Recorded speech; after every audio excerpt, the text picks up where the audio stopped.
called the Pitch Conference. Experts will discuss how to present and sell their ideas to be produced. Again, let's welcome the moderator with the mostest, Mr. Rhett Butler. Let's go! Panel number 3. I think this panel is called The Pitch. But I'm gonna relabel this. But before I get into all that, are you having a good time?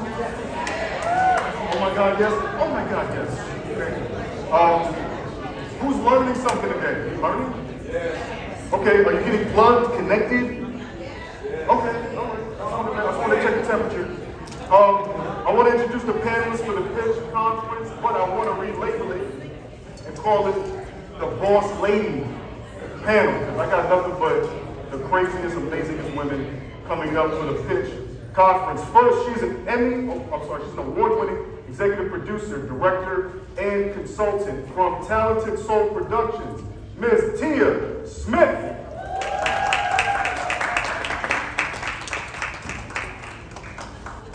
Hi, Tia. Good to see you. Absolutely. Yes, ma'am.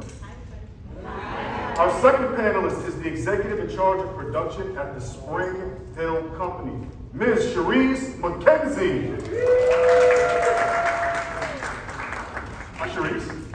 How are you? Good, how are you? Okay. And our final panelist had her film, The Deadly Getaway, premiere last night. How many people saw this amazing movie? Y'all know what time it is.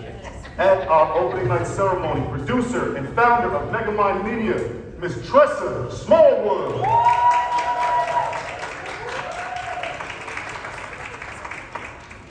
Hi, Tressa. Good to see you. Yes. I told you this is the Boss Lady panel. Tressa, your mic is there. Just turn it on first. All right. The pitch. How many of y'all have pitched a film, a script, anything before? Okay, we got a few. How many want to, just didn't know how, didn't have the opportunity for the relationship? Okay, a little more. Tressa, premiere last night. Let's give her another round of applause. So we have some folks that have pitched, some haven't, some are aspiring to. What are some of the best practices to have to make a successful pitch? So first of all, you have to know your project from start to finish. You have to know everything about this. If somebody asks you about characters, you need to have your character breakdowns. You need to know in your mind, although you know you won't have actual locations, but you need to know your project better than anybody because you don't want to be caught off guard if someone asks you a question and you don't know the answer. It looks like you're not prepared. I think one of the other best pitch practices would be if you have any type of attachment to make sure you have that before going in because it becomes a stronger pitch. Okay. You know, so for example, When you say attachment, define that. Attached character, talent attachment, right? So obviously you all have seen Lamont here today, so I'll use him as an example.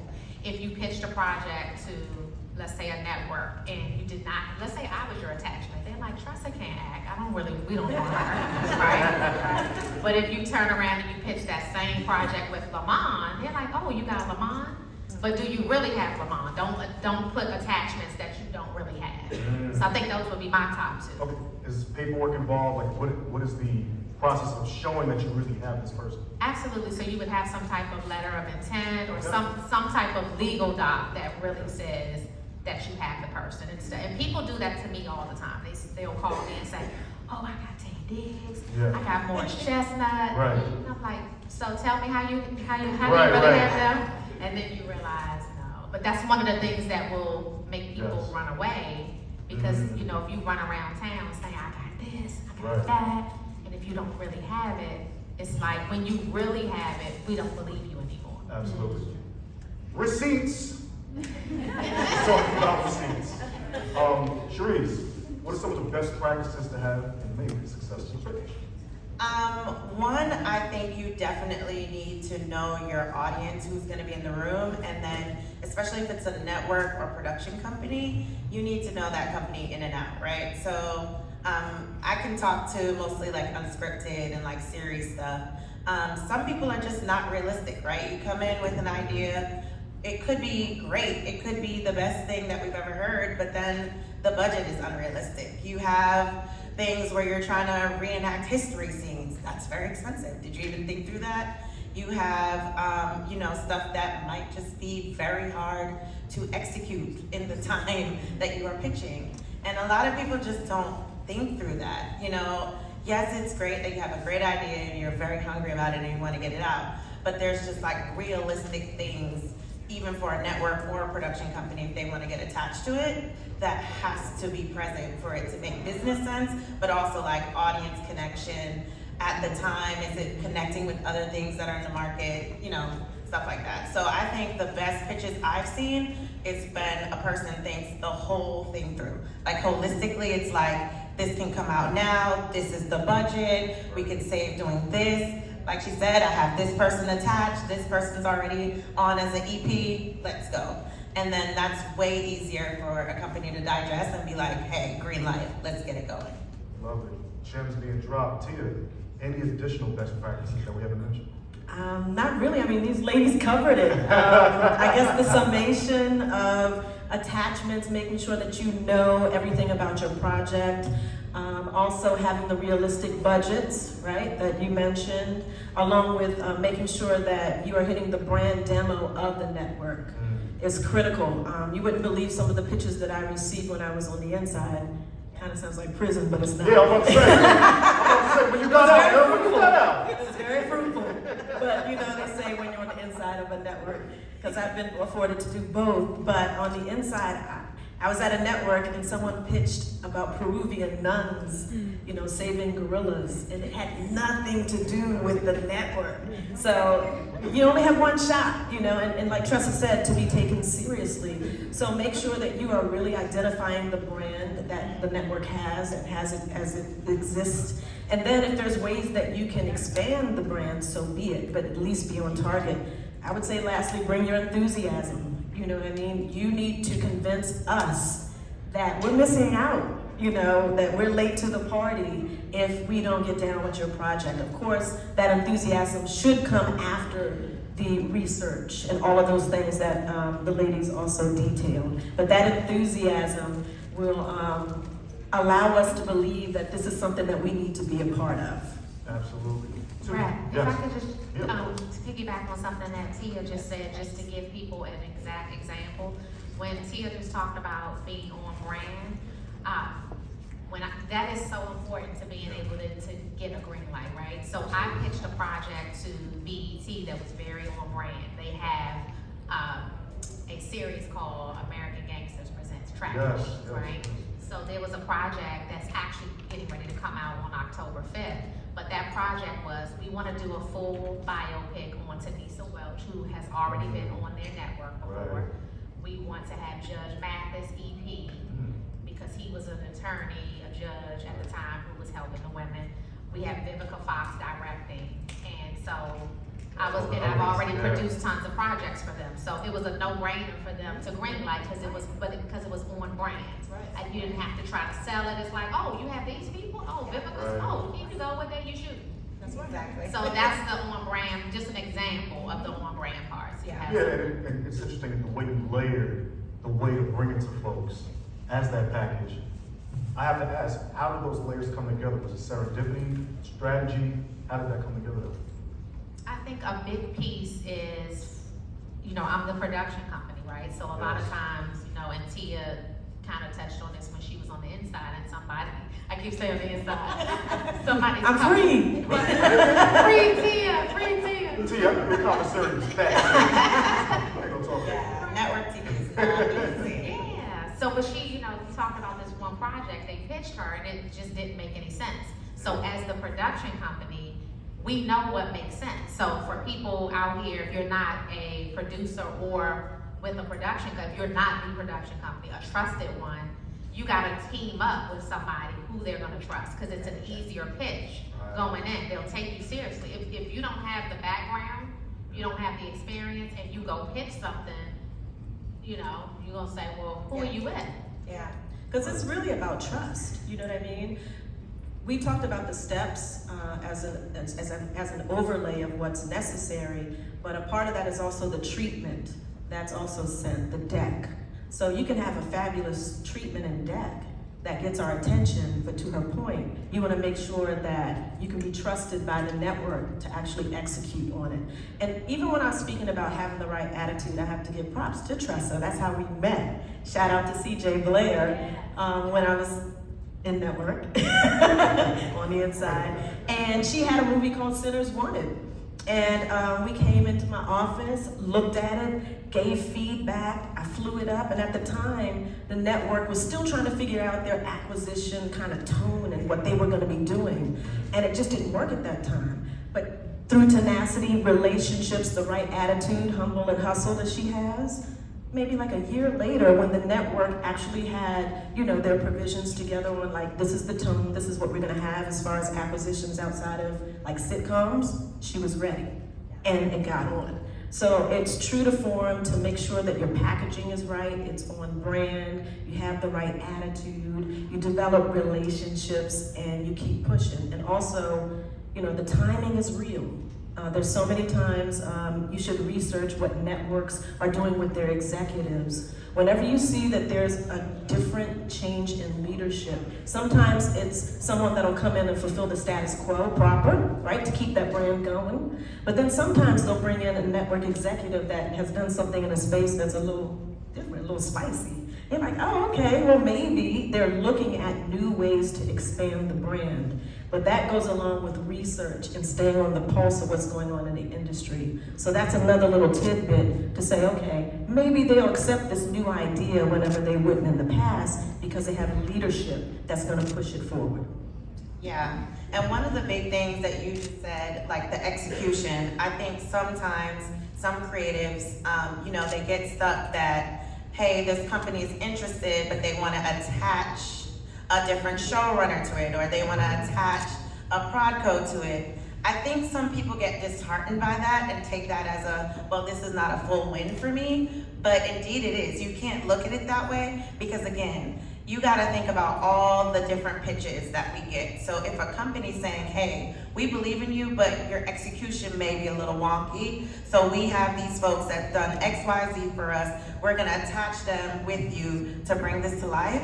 I don't think you should look at that as it being a loss. Your project is still gonna get out there, your creative is still gonna see the light of day, and maybe if you turn that down or you take that as an offense, you are actually turning down an opportunity that could have been great for you.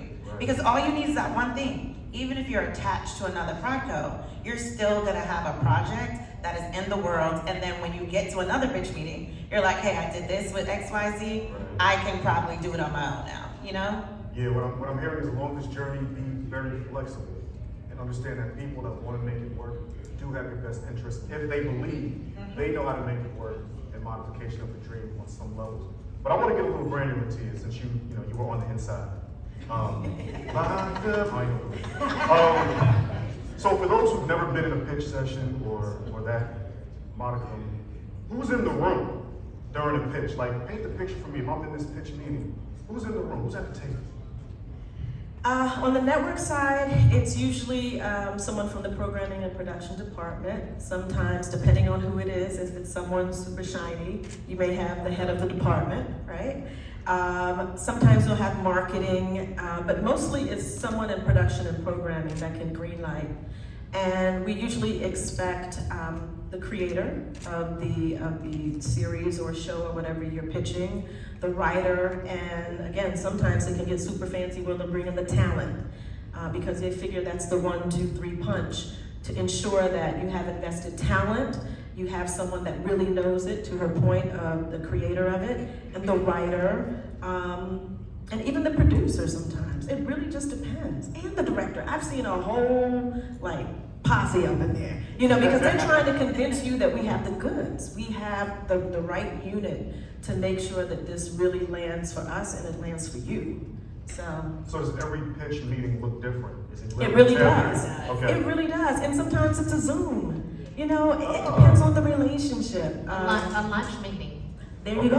Okay. Yes, yeah. I have questions about the Zoom. Is that too impersonal for you to film me in my project? Depends on how you translate. Because you know, it would get felt.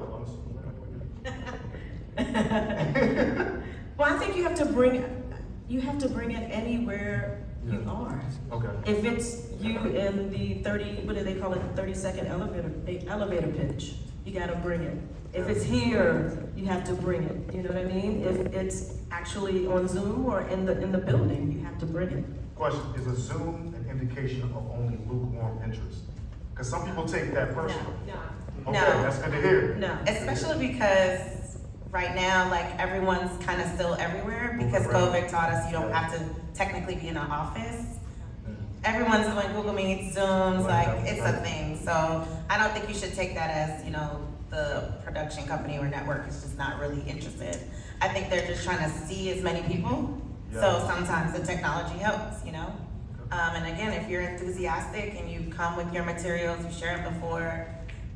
Honestly, like I've been at Springhill, most of the projects we picked up have been virtual meetings. So yeah, you just never know. That's huge. I want to acknowledge somebody in the room and give you an example of a pitch meeting that just happened just like that. So Serena Lee is in the building. Serena, the creator, is Kristen in here as well? Or just, okay, so co-creator of Wicked City. Has anybody here seen Wicked City on All Black? All right, not enough people have seen it, right? We're going to have to talk about that later. Yeah, y'all gotta get them all back. But Serena and Kristen, they came up with this idea, and Serena was in my mentorship program, and they said, you know, they had this idea about black witches, and I was like, wait a minute, do y'all believe in the Lord? You know, wait a minute, hold up. So they kept saying, no, and I said, tell me how far this is going. So this was in November. So I said, okay, create the deck, send it to me, make sure the episodes are outlined. I remember having a call with Brett Dismute at All Black, and he said, okay, you know what? We don't have time for an actual virtual meeting, just send me the pitch deck. I emailed him the pitch deck, and he called me on December 22nd. You know, I'm in holiday mode. Right. And he said, hey, we want to do this. Can you shoot in January? I said, what? No. He said, we love this. It's something that the network, you know, feels that is totally different. That's what Mattia talked about. Sometimes you get an executive that just wants to get something out of the box. He said, we think this would do well for the network. I ended up calling Serena and Kristen and saying, over the holidays, you have to write these episodes. We got to start turning them in while I work on the deal. And we started shooting in April. So we didn't shoot, you know, in January. We started shooting in April, and now we're on season. We just wrapped on season 2, and it comes out in November. Give it up to Serena. You got a lot more than That's Christmas Day. So very different. You know, this is what we were talking about. All of the meetings are different in how we do things. But I personally love Zoom meetings. I don't have to fly anywhere. I don't have to get dressed up. I'm cute at the top, and I have my pajama pants on at the bottom, and I'm pitching. But like we said too, like even though All Black probably didn't do that type of format, kudos to you because black sci-fi, black horror is popping right now.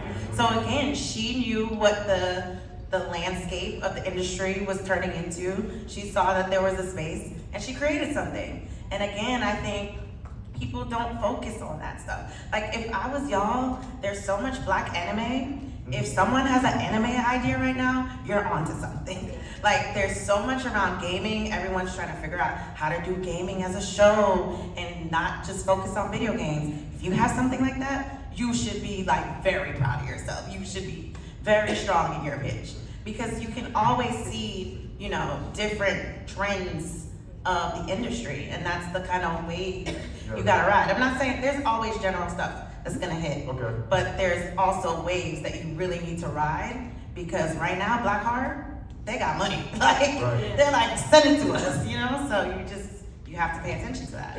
And even to your point, I have a friend who, I mean, you can come in and say, I want this to be a series rollout, you know, of like 9 or 12 episodes. And to your point, sometimes you look at that budget and you're like, oh, well, I'd love to co-pro with you, you know, but we can't afford this at the time. Stay open to transitioning it to a different format.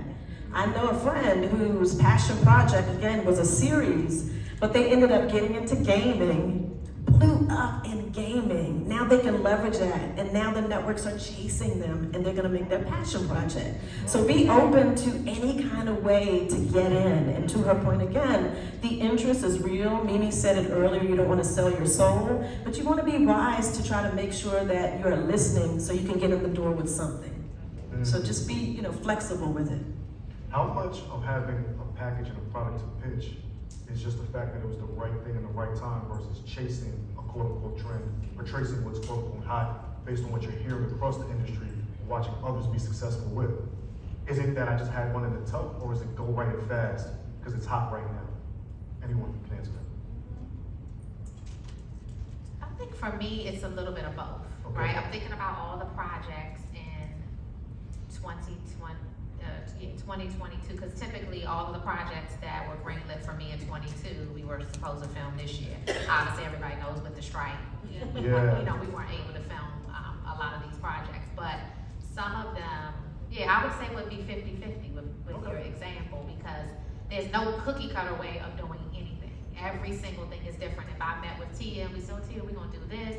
If you try to take that over, let's say to Fox, it's gonna be a totally different situation, because it's different executives, it's different leadership.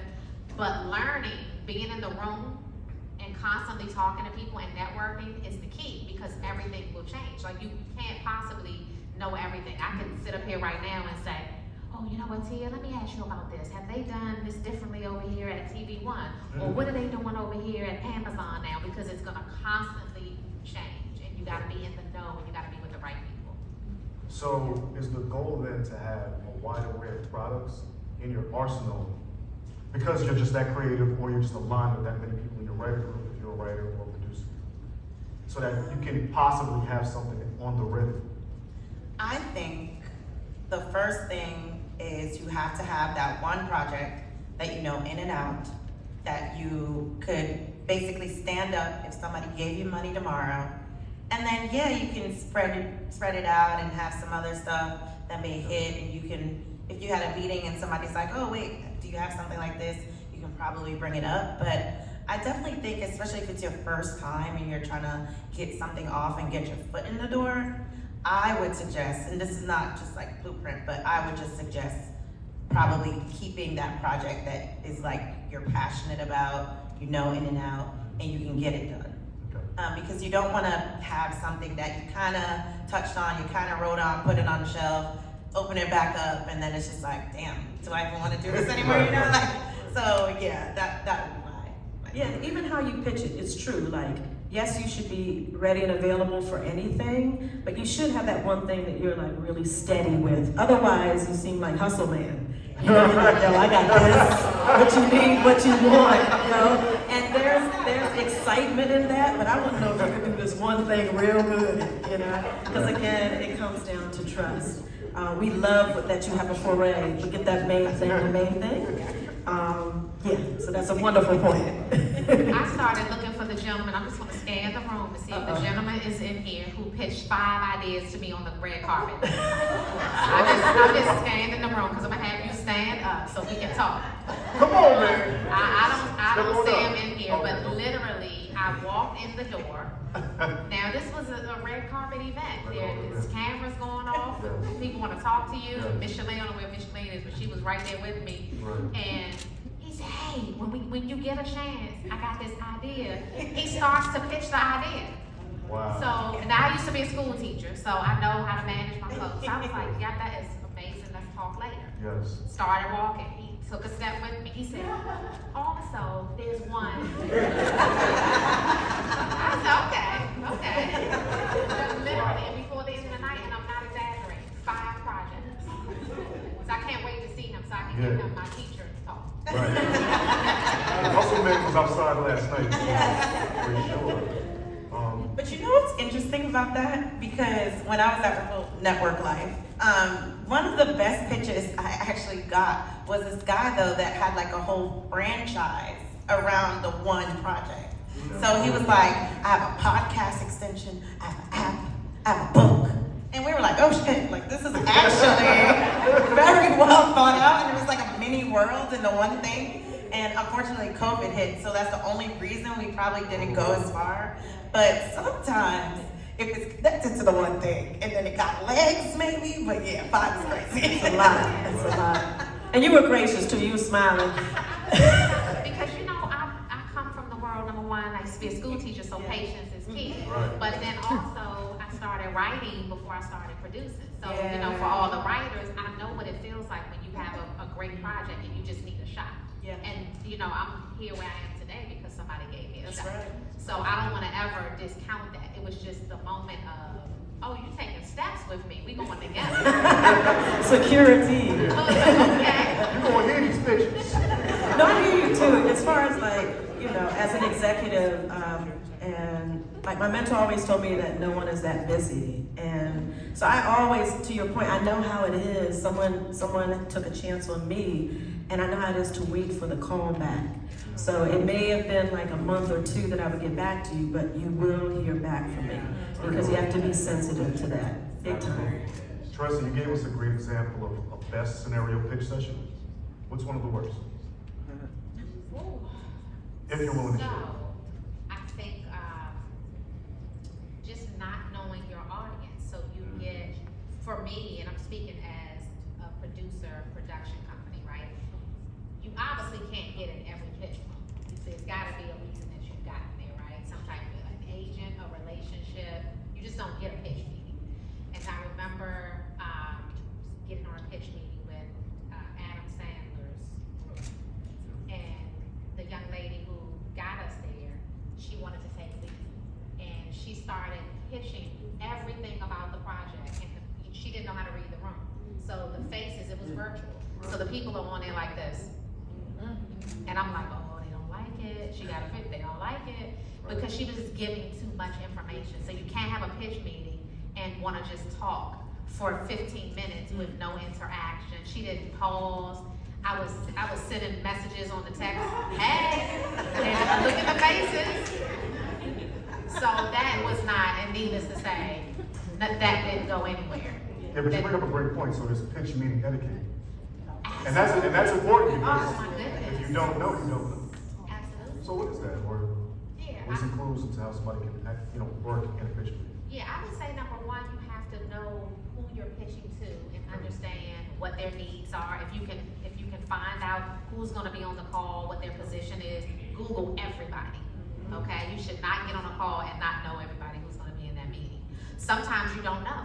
I remember when I originally got my Tubi deal, the first meeting, I'm thinking Tubi, and you know how people clown Tubi? You know, and they're like, oh, so They got budgets. They got real budgets. Hello. But I in just my- shot something that's distributed now. in my head though, I was thinking small. So I was like, oh, you know what? It'll be 2 people saw, and I said, who's gonna be on the call? When I got the link back, it was all of these people, and the address at the end said Fox. So I was like, oh, this is serious. Yeah.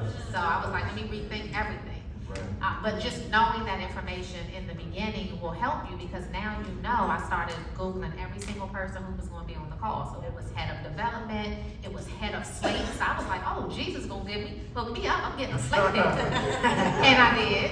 Okay. And I did. Yes. One other thing, this is just my personal pitch practice. I pray before every meeting. And the head of my MegaMind media chaplain, Rhonda Cotton, here in the front, please clap for her. Yeah. She is our chaplain, and it's important for me and my business. Every business you set your own culture for your business, but in my business, we pray about everything. Because even if it's a big entity that you want to get with, they may not even be the right people for you. So we pray on it first. I love this. Yeah, I think you said something really great too, because I know some people too, they'll get an agent, they think everything's done, they're like, oh, my agent's gonna pitch it for me. Sometimes you gotta tell the agent that you wanna pitch your own things. No one's going to know your project like you do. And yes, agents are great, they have their relationships, they're getting you in the door, but they might not be packaging it the way that you would package it. And so that's something you gotta think about, because some of them, I've seen them be heavy-handed with people, and they're like, no, we know the people, we should be talking. No, again, you got the agent because the agent probably knows your idea is dope as hell. So have faith in that and pitch your own shit. Because again, they're probably not gonna convey it the way that you would. And also present a unified front. I've been in a meeting where like the producer and director were like working it out, you know, while they were pitching, and I was like, yeah, that's really unstable. Again, we're about to give you this. No, you're not gonna get it. And then from the production company standpoint, to Tressa's point and everybody's point, pretty much know who you're speaking with. I've had people that have respectedly gotten on my calendar and everybody's busy, right? We're all doing our thing and not knowing some of the background of what I do or what I'm looking for and the things that I'm affiliated with. So it truly comes back to research. Yes. It's interesting. I want to talk about the twin sister etiquette, which I would say in this instance is culture. How much is culture part of the pitch in relation to who you're talking to, or does it not, and you just need to show exuberance and confidence in your product? Again, if you research, sometimes, just being honest, the people you are pitching to, even if they oversee a Black brand or a Black part of a network, they might not be Black. They might not culturally understand what you are talking about. But then again, if you research and you see who you're talking to, you can tailor your conversation and tailor the pitch to connect to that person. You know, everybody trying to do hip hop 50s. Some of these white execs probably don't know most of the rappers, but they know it's money and they know that there's something to it. So it's all about how you package it.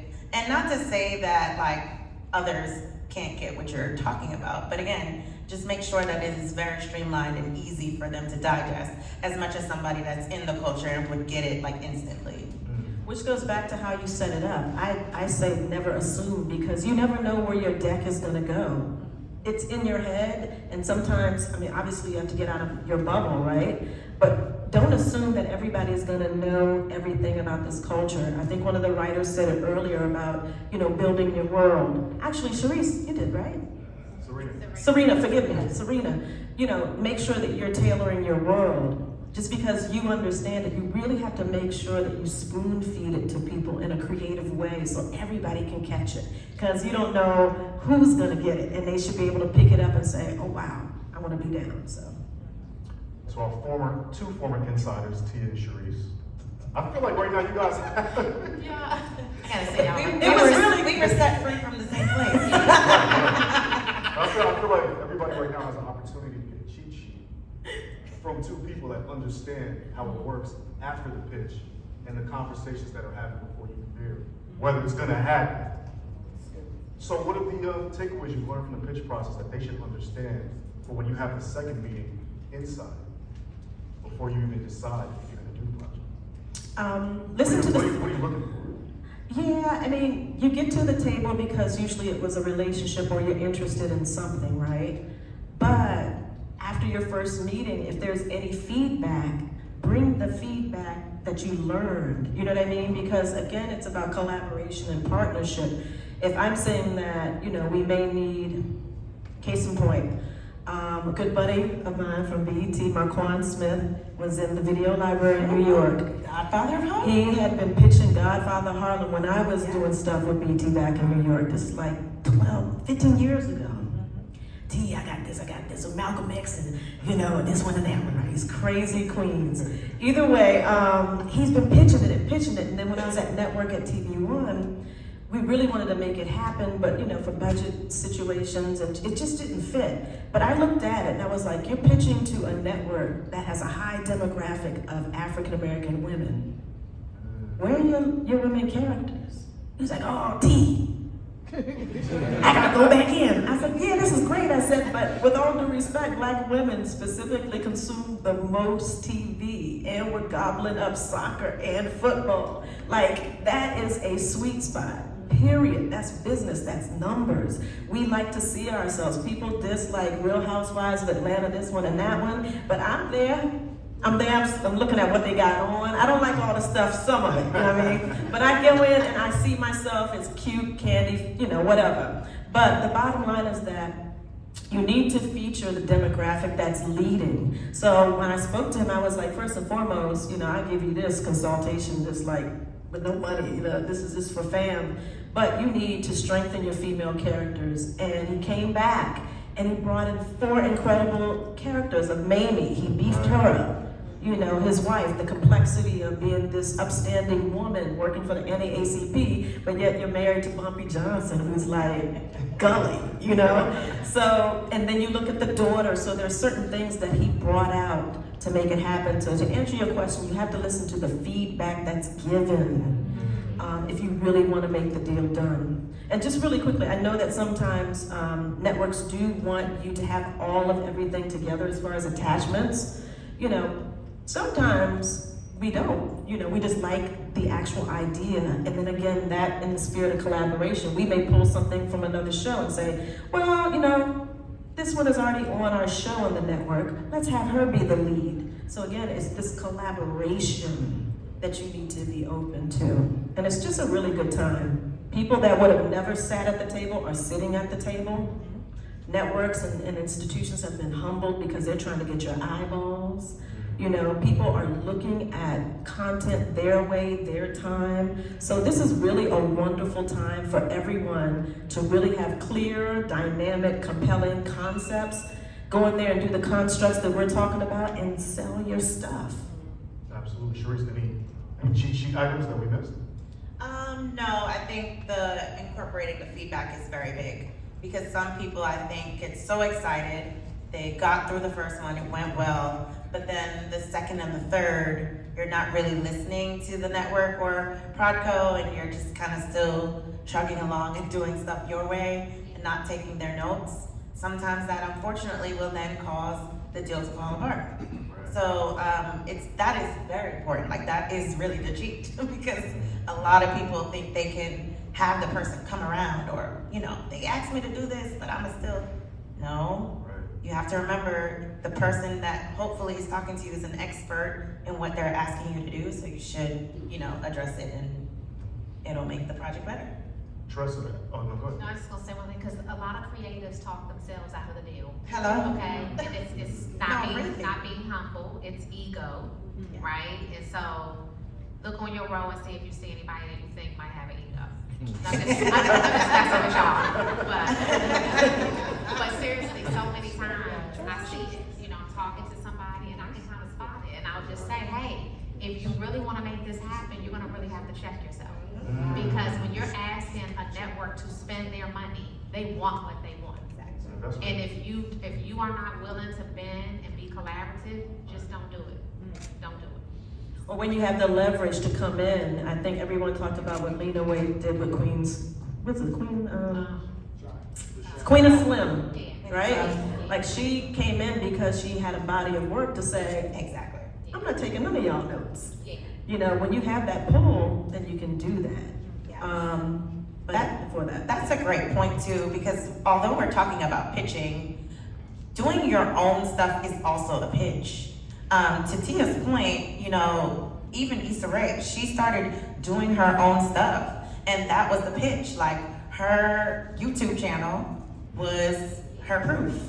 And so, you know, that's a big thing that I don't think people talk about, because everyone's just like, hey, I don't have the money, I need to package this up and get it to somebody. But if you started as a web series, some networks are now looking to web series and buying them up and like, hey, can you do more seasons of this? So that in itself is new ways of pitching. Yeah, and people, I mean, a lot of the talent that's being booked, we call it stunt marketing or stunt casting. Because people are looking at how many viewers you have versus if they can really act. So again, you know, you have all of this slight conformity to things that have been not the tradition. So again, it's a really good time to break some barriers and get in there and create some good stuff. Can I just talk about the stunt casting? So when you're doing your pitch decks, right? Because this has been a model of mine recently, right? All of my projects, you'll notice if you watch any of my movies that have been shot over the last 1.5 to 2 years, we have all of our legendary people, right? People that you know and respect. And then you might see a housewife in there. You might see an influencer in there. Now, may not be my lead, right? Now, we'll say last night, Yandy Smith was our lead. Did y'all enjoy her? Yes, she did great, right? She did great. So, but that's become like a model, because if you know the trends, if networks networks are like, look, we need eyeballs. What's the marketing plan here? We're like, okay, well, we have this person who has 10 million followers, this platform. They are now in the deck. So And that's it's a good financial. strategy. True, because some of the networks don't have the money they used to roll out anything. So if they know that Yandy with her millions can bring you in just off of social media, they don't have to spend that much on their marketing budget. So again, it's those things that make it work in your favor if you can stack and be very strategic about how you combine business and creative. Dope model. Yeah. Yeah, you made a great point when you talked about Wicked City in that even though you got the deal done based on the pitch, you thought you were gonna film in January and it wasn't until April. I don't know the specifics of that, but what about when you're successful with the pitch? How do you keep it together to actually get it done? Because I know there has to be some kind of nuance in between after they say yes to actually going to production. Yeah, it always depends on the network. Some networks are very heavy-handed. They want to know everything that you're doing because essentially they're giving you their money. So it's like, how many people in this room, if you had, $3 million in your bank account, would you just say, here you go? Would you just give it to them? No, you wouldn't, right? You want to fact check, you want to watch them. So with All Black, we had a previous relationship with them. We had not done productions with them, but they know our journey, right? So for anybody who's in the room who doesn't know how I started, we funded our own movies from the very beginning. And which means you're spending your own money, you're watching every dime, right? And so when networks know that you've done that for yourself, they know you're gonna take good care of their money. That's the pitch. So for Brett, it was a no-brainer. He's like, oh, you did 8 movies raising your own money, let me give you some money. That's right. But we still had those deadlines. And so since, when I talked about Serena, Kristen walked in the room in the back, wave your hand, Kristen. Hi, Kristen. Kristen is the other creator of Wicked City. Yes. So I remember sending Kristen and Serena messages. Again, we're talking about through the Christmas holiday season, saying, hey, do you have episode 1 ready? Network want to see it. They're like, no, can you give us another day? I'm like, I will give you 12 hours. so then they'll go to sleep for a little bit, take a nap, then they'll send me episode 1. I'll send it to the network. They're like, oh, this is great. Can we get episode 2? So during that time, we just micromanage it every day. But what that showed the network was, wow, we greenlit your project 2 days before Christmas, and you turned it around, got us these episodes, and you're ready to shoot. So now, I would never have a problem getting money from them because they know that we're efficient, we're gonna get it on time. People want to know that they can trust you. Yeah, this is very much management. Oh, for sure. Well, yeah, and knowing, to your point, each network is different. So some people are slow starters, some people are fast. I just finished a project with Hallmark, and everybody knows the Mahogany cards, right? And we all support and love. They started a division called Mahogany. And one of my former bosses is really good with going to different networks and seeing how we're represented. And her biggest thing was like, I want the Black woman to have a fluffy fairy tale. I want her to win, right? We have all these different things on the cadre. I want fluffy love, right? And so the Mahogany division was developed, and because they're curating their brand right now, we just did the 6th movie. It was tedious. I mean, I am managing everything first and foremost. Even to the purse and making sure we have a mahogany scarf in, to making sure that every hair is in place, because for Hallmark, respectively, they're building the fantasy, so it's very glossy. But then also what I loved too was I was brought in to make sure that it felt like us. So in some of the scenes, I was like, okay, where's the plastic on the grandmama's furniture? Like, those things is that's what we do, right? Right? You know, I was very aware. Shout out to sweaty guys. Don't come and smell like outside, I should say. And sit on my couch and flashback, sorry, trigger. But yeah, and things like, making sure that we had different frames, how we did our homegoing services, details like that. I wanted to make sure that each actor represented like us. So our lead had more of like a basketball physique. Another guy was like a football. Another guy was average Joe, respectively, right? And then from the women, we come in crazy colors, right? All different kinds of shades. I wanted to make sure hair textures were represented. So those are the things, the way we say stuff, but it still had to be in brand with Hallmark, but to make sure that our touches were there. And it was tedious. I mean, every single outfit, taking a picture of it, sending it to them. Very good. You know what I mean? And if I heard from them then, and then I was like, well, you just do the Jedi mind trick. All right, I'm gonna make this decision if I don't hear from you. And then they start to trust you. And by first weekend in, they weren't even checking on me. You know, so you have to be able to be pliable and to read the room and to work with the people that are trusting you with their brand, their money, and everything that comes along with it. Yeah. And sometimes, especially with those bigger networks, like the legacy ones that can drag their feet, they've given you a deal and you're not seeing things work. Like I think for Bel Air, he did like a test stunt and he started just shooting stuff at people because he was tired of Peacock dragging their feet and it worked. So there's other things you can do too to like speed up a slower moving network sometimes as well. Especially if you were like, yo, this is timely, you might miss the window. That is also a big thing for them because if they're spending money and you're like, you have proof that it's like, yo, we need to hit now, most of the time you can also force them to move it up. Yeah, I relabeled this the boss lady panel. Now I'm relabeling it again the cheat sheet panel.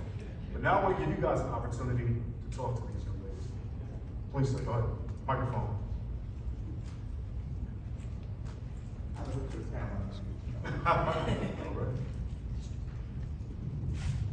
All right, I spoke earlier. My name is Java Baker. I produce Super CJ. It's been featured here. It's an animated show about Black boy superhero. Animation. Strongest boy in the world. When he gets mad, he loses his powers. He has to calm down and get it back. Nice. Now, I met with somebody in the industry when I was trying to pitch it. He was like, do it yourself. So I raised $100,000. We did 20 minutes animation, and then I wanted to prove that it actually worked. So then I showed it to 100 third graders. They loved it. Then I showed it to the parents because we tried to run on 2 levels. Had jokes for the kids and the parents. They loved it. They went on YouTube. We got over 300,000 views in the US, 200,000 in Africa, tens of thousands in UK, and about 18,000 in India. And so I wanted to say, I'm starting a new round of pitching. To add on to that, we want to do a 10-episode series, and we just brought on, not in writing yet, he agreed in verbally, a guy who's doing showrunner for Disney right now, Disney Junior. He's agreed to EP it, and if he can direct it, he will direct it. He'll be here actually this weekend too. We're gonna actually finalize it this weekend. So if I walk into the room with that, would that be something that we would like? You're asking if it's a good package? Yes, that's what I'm asking. Yeah, those numbers are nice. You got receipts! Yeah, and it's international too. I mean, you know, the way that, depending on how you look at our culture, that's why I never accepted the word minority. I'm not a minor. I'm a global number, actually. So, I mean, that's always impressive to me because it is out of US consumerism. And we know that we're not the only consumers on the earth. So, that I would be impressed. Yeah. Again, impressive. I do know where animation projects normally falter is, I'm sure you heard this, they're probably asking you what the cost is per hour or minute on your animation. That is big for a lot of companies. I hope you have found ways to maybe bring that down or found a partner that can help you in that. I know there was also like all this stuff that Adult Swim was doing. I don't know if like who's picking that up now, but there are like grants and programs they were doing to help people doing animations to get that stuff down. But I think, again, your package sounds great. I just know you're probably gonna get that question around the cost per minute, because that's a big thing for a lot of those shows. So have you worked that out? Like, do you have a plan?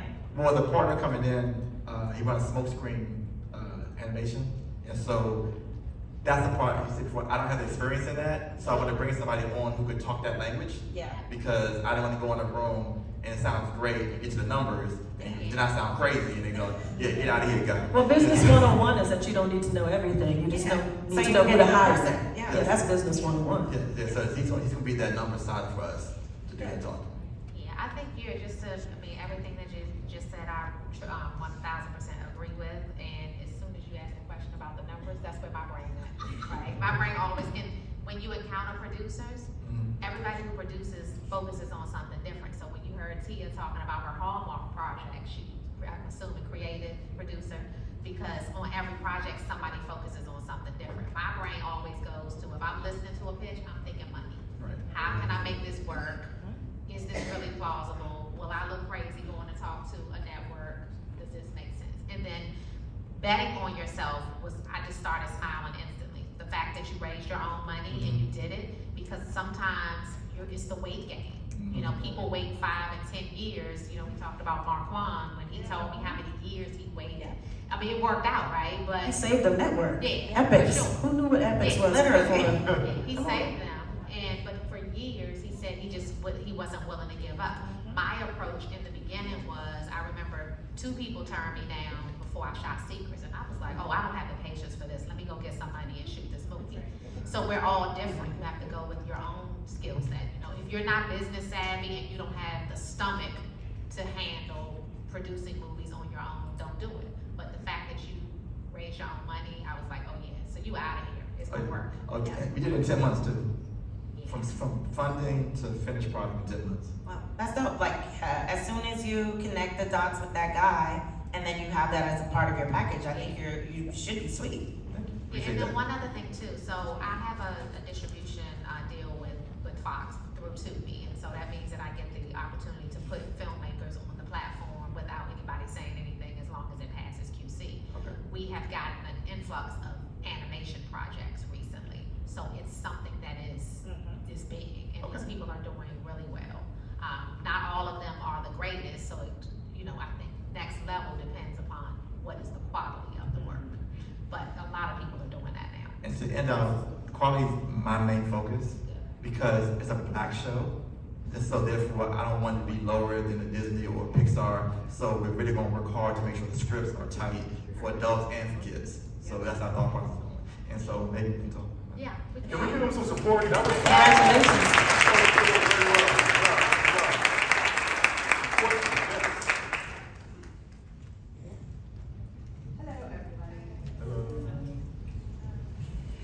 So it was mentioned earlier that when you pitch, sometimes networks like you to have attachments already. Specifically when it comes to pitching television series, if someone is the creator and let's say they're not the showrunner, do you think it is better for them to get a showrunner attached first or pitch to the network and let the network assign a showrunner?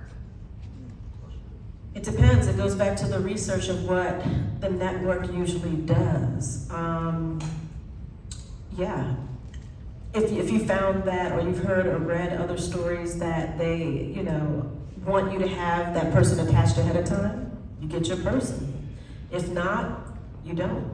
But it's kind of like researching to see whose requirements match what you need to do. Because I've heard sometimes like a pitch turned down, well, I can't say the name, because the showrunner is amazing, but they already knew the numbers. Are you kidding me? You know what I mean? And I got rejected once because I had the wrong person attached. There you go. There you go too. See? Because there's a lot of bad egg showrunners. Right. And they're not gonna tell you they're a bad egg. They're gonna tell you, oh yeah, I know all these people. But then you bring them in the room and the person's like, ooh, no thanks. The question was asked, what is a showrunner? For those who don't know. It's like the creative lead of the project. So they're normally running the writer's room sometimes. It's basically the head. So that person is just keeping everything together. They should know the numbers. They're not that in the weeds of the numbers, but should know just general gist and just keeping everything on track. And I think The lead writer, the head honcho writer usually. Yeah. And networks are very big on showrunners. Like, very, very big. It can make or break. Like, a lot of projects will get thrown on the shelf if like a showrunner rubbed them the wrong way, if they didn't treat the crew fairly, like all of that, you really have to do your research, especially if you are taking it upon yourself to like talk to people and try to attach somebody to your project. Make sure you really do your research, because I'm not joking. Some projects have been great, and then they came with a showrunner attached, and people don't even Right, take the they'll say, meeting. I'm never working with that person again. I've heard that, yeah. And also, I think it goes back to what we were saying earlier.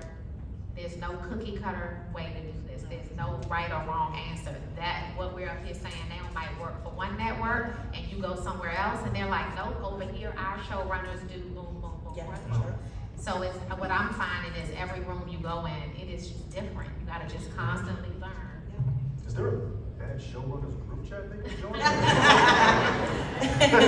There should be a yep for like. Really, seriously. Yes, come back. Good afternoon, I'm Linda Griffin, and the name of my show is Destined for Design. It's an interior design show that is 24 minutes, and we're featuring households here in the Prince George's County, obviously, and so we're looking to create a pitch opportunity. So we have our TV Bible, and we've prepared for that, and we also have about 6 episodes already in the can. So we've pretty much financed our own shows over a course of probably about maybe 4 or 5 years, featuring luxury homes here in the DMV and Prince George's County specifically, which is not a market that has not been covered. So we do want to show, obviously, our Black excellence here in Prince George's County. So once you have those things, there's the TV Bible, and then there's the shows that you already have. So the question is, what's the next step? And it does reach over 1 million households. So we have had the show, obviously, and also featured on one of our local networks here in Prince George's County. So we have had some opportunities for people to view it, to give us feedback, and so we're looking for the next step. And nice to meet you again, Tressa. I mean, so are you pitching it? So what is your goal then when you pitch it? Do you want somebody to then come in so you can make additional episodes? Because if you have so many shot, you can also just look to license it and put it on, Acquisition. you know, like, you know, so what is your goal? Like, The goal is actually to pitch it for another network. but to help you make new seasons. Exactly, to make new seasons, correct. Yeah, that sounds like acquisitions to Yeah, me. it sounds- Like I always dream. I mean, like, where would you want it to go? Go to their acquisition department. If it's OWN, if it's Magnolia, if it's HGTV, if it's Aspire, like, get with their acquisition department. They'll run it. If you get good numbers, usually that's when we come back to the table. Exactly. Like, oh, okay, you moving on a Saturday? Okay. Let's see if maybe we move you to a Monday through Friday. But yeah, see what their acquisition standards are, and if that works with you money-wise, you know, go ahead and sell it. Okay. So I did reach out to some of those networks already and sent them the actual video treatment, so the treatment is ready to go. We just And hold on, really, But- I'm sorry. Go ahead. I'm a stickler on language because it helps us communicate. I heard show Bible. Show Bible is usually scripted, Correct. So Right. we have a show Bible. Yes. but this is unscripted. It's unscripted. Unscripted, yes. Don't say show Bible. Show Okay. Bible is usually what showrunners do for a narrated scripted show. Okay. You have a treatment desk. Yes, I do. So that's again, because I'm like, that's a little weird and wonky. So just make sure Thank that you you for the understand. clarification, because it Yeah. was, exactly. Yeah. But we did submit the treatment, yes, to those networks. But what T is saying, so make sure, there's 2 things you can do. Okay. You have stuff already shot, and you Yes. said it already aired, but you can possibly get more money for those things that you've already paid for via acquisition. So that would be very different from what you just told us you Okay. submitted as your materials. Why not then hit up an acquisitions department, tell them how many episodes you have? Gotcha. I don't know, I mean, Shout out to Loretta right here, Yeah. former acquisitions. if you can make more of them yourself, you can say, hey, I can make more of these myself. Absolutely. How much do you want to pay me per episode? That's very different Right. than pitching a brand new show with a treatment. You know And what I then mean? you have leverage because Yeah. you've gotten in bed with them, right? Mhm. You have sold to them, And then now you're going to do big numbers, which is a part of you telling your story to Right. trust me for more. Absolutely. I just want to add, you've already bet on yourself with producing the product, right? So even while you're trying to pitch for, the next 6 episodes, Yeah. you already have something. So I would be out there showing off so that I could get all my numbers, having a marketing plan, launches all around, Yeah. building my numbers up. And then again, like they said, you can go to acquisitions to make some money. You have that money. Because the thing is, while you're out there pitching, what if it's a no? Does that mean your dream dies because you couldn't get a deal? No. So Absolutely. you should be moving forward the entire time with saying, hey, I would love if a network would jump in on season 2 of this, but Correct. if they don't, while I'm out here pitching, I'm gearing up to do season 2 myself because you're gonna get some income when you license season 1. So you just gotta think like, I've already bet on myself. I'm bossing up right now, making this happen regardless. You gotta really believe in your dreams no matter who. If somebody Absolutely. says no, Absolutely. you gotta still believe it. That's right. You just got the cheat sheet. I did. I'm going to be using that, and I will be seeing you for acquisitions. Thank you so much. I appreciate that. Shout out to Tia for the lexicon. We got to get the ladies. Hey.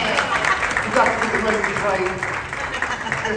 I need to know what you're doing. But that's also, it's funny because a lot of y'all probably do have stuff Right. that you're sitting on and you don't think you're pitching it probably for new seasons and new episodes, but you can make money off of the past stuff. Like you could just do an acquisition deal and at least you got some money back in your pocket so you're not fully out of pocket 100%. Loretta, is there a group chat for acquisitions? Loretta says Yes. she's producing that. Yes, in the front. Yeah.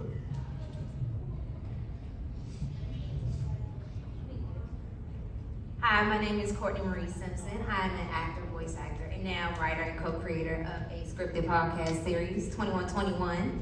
And right now, we are in, not the baby stages, but we are in the beginning. We just released our first 2 episodes, and we're trying to grow that market. It's such a niche market right now for scripted podcasts. It's comedy, it's Black, but everything else is more so murder, horror, no offense, but white women stuff. But we want to figure out a way. Our goal is to hopefully turn into something like a Boondocks, an animated series, something that we could grow. I guess my question is, how do you navigate that line between keeping the integrity of what you built, but also being flexible?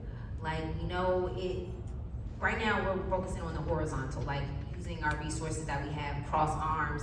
Issa Rae is one of my all-time favorites. I was Awkward Black Girl Stan back on the YouTube days. So I guess trying to navigate, like when we're pitching upwards, when we do get to that point, how do we do it in a way to where it's like, we're confident in what we built and what we can maintain, but also taking in that flexibility to where we still maintain our core audience, we still maintain our core, what it is, what we are about, without changing too much to where it doesn't make sense to what we originally started out as.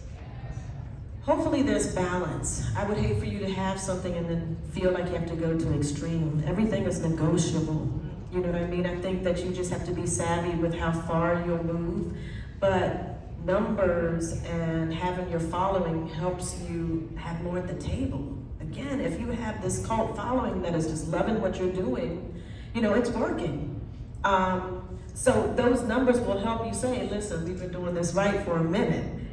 We are the people who are credible to bring this to you. But then also as a creative, you never want to be in a bubble too. So you want to make sure that you're surrounding yourself with people that can say, maybe this is a little bit past its time. This character or this situation needs to evolve.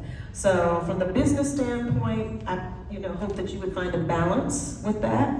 And then from the creative standpoint, I guess it's the same balance, making sure that you're confident in what you're doing, but also having people around you that you can trust so that you're not staying in the same kind of place. Yeah. It's a very collaborative community, so I kind of get nervous with people when they say they got all the answers. I'm not gonna front, I really do. Like, you got all the answers? Yeah. That's a problem for me. No one has looked at your script. Nobody can give you notes. I don't know. Even the best have had some sort of counsel to give them feedback and to collaborate. And as producers and productions, I can't do all of this by myself. I have done just about every department. I don't like editing though. Much respect to Matt Anderson. He's a Renaissance man. He edits, he does everything. Yeah, I don't like to edit, but I've done just about everything else. I wouldn't even want to do everything. So to me, the spirit that you take into production is that it is collaborative. I mean, you even mentioned that you love Issa Rae. You look at her, she had to change Awkward Black Girl when she got to deal with HBO. Awkward Black Girl could never be what HBO is gonna buy. It had to evolve into Insecure. It's a very different show. Had some of the same elements, she still kept herself as a main character, but you have to know, like, there might be something that works for a web series audience. But if you're trying to take it big time and have it on HBO, it's gonna have to probably change a little bit. Now, she didn't lose the authenticity of that show and her audience. They still follow her to HBO, right? But it was very different. So you don't have to lose everything, you know? Another question? Hi. Yes, Mike's coming. She's ready. You gonna take this, Mike? Yes, sir. Hi, it's very, okay. I'm very happy to be here. My name is Vanessa McNair. And I guess the climate of the industry has gone many different ways since I've been here. And I love to act and I love to storytell. So during this time, I was like, you know, I want to make movies and I want to star in movies. I love to do all of that. But it was so far away. I was like, what can I do now? So I decided to write a play. So I recently wrote a play, and now I'm trying to work out how to get that, to do a play, because I don't know how to do it. So because I've done plays around here, I've been asking, oh, can you be the director? Can you do this? And I've been able to figure out that piece. But then the funding aspect of it, when I ask, oh, you know, how to do the funding, it's like when you hear theater and you hear plays, there's not as much interest. But I feel like you have to start somewhere. So I'm like, okay, I'll just raise my own money and figure it out, which takes a little bit longer. But ultimately, I think I need to figure out how to adjust, because eventually I want to do movies, but I don't have that yet, as far as people to connect, the pitch to put forward. But for a play, I believe I can do a play. So I wanted to know, like, what are your thoughts? Is that something that someone could have in their pitch deck and a production company would be interested in converting it into a movie, or is that just no one's interested in the theater? I can jump in. I think for starters, you gotta start making the vision a little bit smaller in the beginning and work it through phases, right? Because obviously doing plays is very different than doing movies. My first suggestion would be, if you're gonna do the play first, find the people who are out there doing plays so that you don't make mistakes, costly mistakes. I'm big on believing in mentorship. When I did my very first movie, I didn't know anything, okay? I mean, nothing about making a movie, but I had enough common sense to say, you know what, I'm gonna go hire all the people out here making movies. So I started researching, going to film festivals, meeting people, and somebody kept telling me about this guy, Jamal Hill, who was a director, and he had a track record. I met with him, and I said, I want you to produce my very first movie, and I want you to hire everybody you know that, you know, let's bring them along. And I brought them to DC. They lived with me for 60 days here, and I paid for success, because I would not have been able to bring that home like I did. So I would say to you, take that same strategy, hire all the people who know what they're doing, get them on your payroll so you can have success with your play. Then when you start moving into the production world and producing movies, you take those same strategies, but you cannot do both. You can't be thinking about all of that at the same time. It's too convoluted. Like, figure out the one thing. And if you switch the game plan and you say, forget the play, I want to produce my first movie, then just focus on the movie. And again, it's mentorship. Where are the people who are already doing this so that you can have success and not make costly mistakes? And for the record, why do you think a play is gonna cost you less than doing a movie? Right. You don't even, like, the numbers, maybe the second. To shoot a good movie, it's not that expensive right now. There's so much technology, so much stuff you can do. A play is expensive. That's why I'm sitting here like, damn, a play is more money. And you know what, I want to just talk about that for a minute, because I wasn't thinking this is the perfect group to share that information. we have filmmakers who make movies from anywhere from 20,000, and let me give you context. When I say we, meaning I have a distribution deal where I can distribute people. So sometimes filmmakers will send me links for movies, and they'll say they spent $20,000, and it'll look amazing. Yes. And I'm like, you spent $20,000? Yeah. Tell me how. But they probably had friends who had camera equipment, they had certain skill sets. Then there are people who spent $100,000, and the movie looks just like the movie that was $20,000. And of course, I have people who spend $500,000. So, to your point, everybody in here, if you're a filmmaker, if you have an idea, if you can go raise some money, you can bet on yourself right now, and you can get distribution because you know me. You in the room?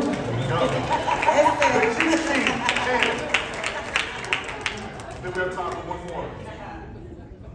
Yes, sir. Microphone's coming. You gonna take this? Yeah, we serious about this mic.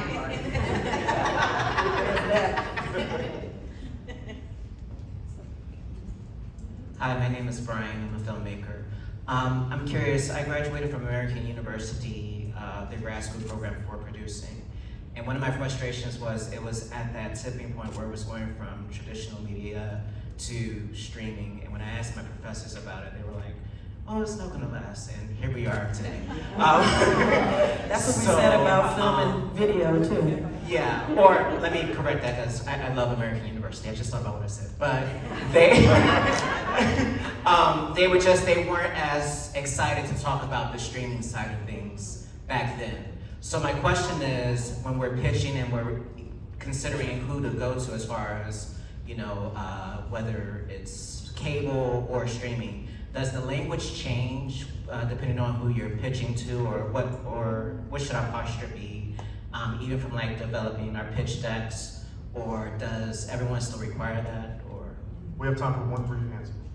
I was gonna say the language doesn't really change because you have to remember most of the legacy networks still own the streamers. So technically, it's not like there's some secret code language for HBO Max or anything that's different from the way that traditional network execs are gonna talk about stuff. Probably when you get past that pitch part where they're talking about how they put it out, like binge versus, like that changes, but in terms of your pitch and what they're still looking for, that does not change. Like network, streaming, same shit. Just, yeah, like literally. Remember, those major companies own the streamers. So. Thank you. The Pitch Conference panel, AKA the cheat sheet. Give it up, please.